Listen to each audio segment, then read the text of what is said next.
आणि परत MP चा माल इथं येतो आहे। MP चा चपटी भेली म्हणून एक येते तिकडची गोटेगाव वगैरे, त्यालाही भाव तिकडं व्यापारी तिकडून परचेस करून जालना मार्केटला आणतात।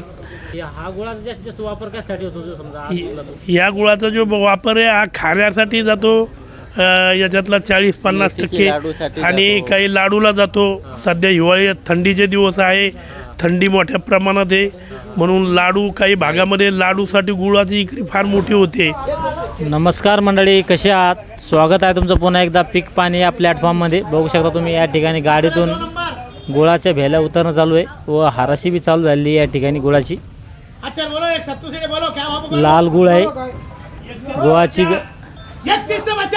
मोठा लॉट आहे तो, त्याची हाराशी चालू झाली आहे, तिकडं हाराशी सुरू झाली आहे। लाल गुळ आहे, बघू शकता माल कसा आहे तर त्याची हाराशी चालू आहे। किती कट्टे शेडते? 3150 चालू आहे।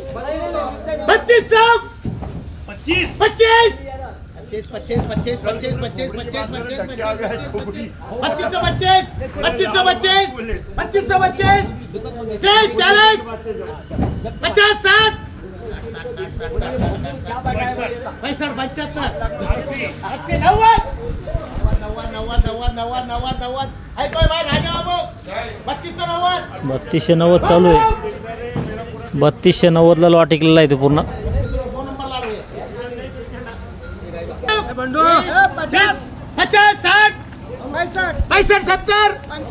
96 बैच भी है। बोलो बोलो भैया, नहीं तो बाद में चैनल से मिलेगा। ये 3 नंबर क्या भाव है? ये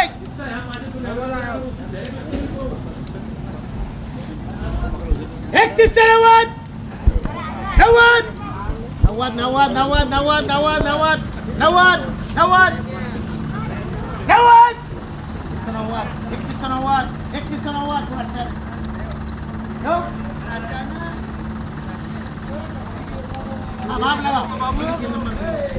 जो माल याला पण 3190 बाजार भाव लागलाय। आज आपल्या सोबत आहे आडत दुकानदार। सुरुवातीला आपण गुळाची हाराशी बघितली व आजचा माल पण बघितला, लाल माल आहे व आजचे दर आपण जाणून घेऊया। कमीत कमी काय दर आहे, जास्तीत जास्त काय दर आहे।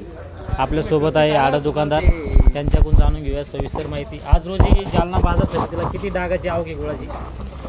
आज आवक असेल जवळपास 1400-1500 डागाची आवक आहे आणि संपूर्ण जे आवक आहे ती क्रेशर मालाची आहे। मालाची क्वालिटी व्यवस्थित नसल्यामुळं भाव कमी झालेला आहे, कारण चलनसार माल नाही आहे आणि 3000 पासून तर 3350पर्यंत गुळाची आज विक्री झालेली आहे। क्वालिटी हलकी असल्यामुळं रेटही कमी आलेले आणि बाहेरही क्रेशरच्या मालाचे बाजार तुटलेले आहेत, त्याचाही परिणाम ह्या मार्केटवर होतो आहे काय। आणि आता ते गावरान माल काल विकला होता 4350 रुपये। लातूरचा गुळ काल विक्री झाला होता, काल 600 डाग लातूरचा आला होता, तर तो 3600-3700 रुपयापासून 4350 रुपये विकला होता। हा पिवळा चांगला मालाला 4400-4500 रुपये गावरान गुळाला भाव आहे आज बी। लातूर भागातला शेतकऱ्यांचा जर माल आला तर तो साधारण 3600-3700 रुपयापासून तर 4400-4500 रुपयापर्यंत विकू शकतो, कारण त्याची आवक नाही आहे आणि खाण्यासाठी तो गुळ फार उपयुक्त असतो। लोकांची मागणी खाणाऱ्यामध्ये त्या लातूरच्या गुळाला जास्त असते, त्याच्यामुळं त्याला भाव चांगला लागतो। आणि परत MP चा माल इथं येतो आहे। MP चा चपटी भेली म्हणून एक येते तिकडची गोटेगाव वगैरे, त्यालाही भाव तिकडं व्यापारी तिकडून परचेस करून जालना मार्केटला आणतात। त्याचा भाव इथं लोकलला 3800 रुपयापासून 3900 रुपये विकतो तोही खायला थोडा गोड असतो, त्याच्यामुळं त्यालाही रेट बरा आहे। बाकी लोकल क्रेशरला काही भाव नाही आहे जास्त। हां बरोबर आहे। आणि हा गुळाचा जास्तीत जास्त वापर कशासाठी होतो जो समजा या गुळाचा जो वापर आहे हा खाण्यासाठी जातो, याच्यातला 40-50% आणि काही लाडूला जातो। सध्या हिवाळ्यात थंडीचे दिवस आहे, थंडी मोठ्या प्रमाणात आहे म्हणून लाडू काही भागामध्ये लाडूसाठी गुळाची विक्री फार मोठी होते। थंडीचे लाडू बनवतात आणि त्या लाडूसाठी हा सध्याचा लोकलचा जो गूळ आहे क्रेशरचा, तो गोड असलेला गूळ लाडूसाठी जातो आहे. लाडूसाठी चांगली मागणी आहे गिरायकाची. आणि बाकी खराब हलका जो माल असतो 3031वाला तो दारूसाठी जातो. बरोबर आहे. चहासाठी बी याचा वापर होतो का? चहासाठी बी वापर होतो ना, चहाला पण जातो आहे. हो.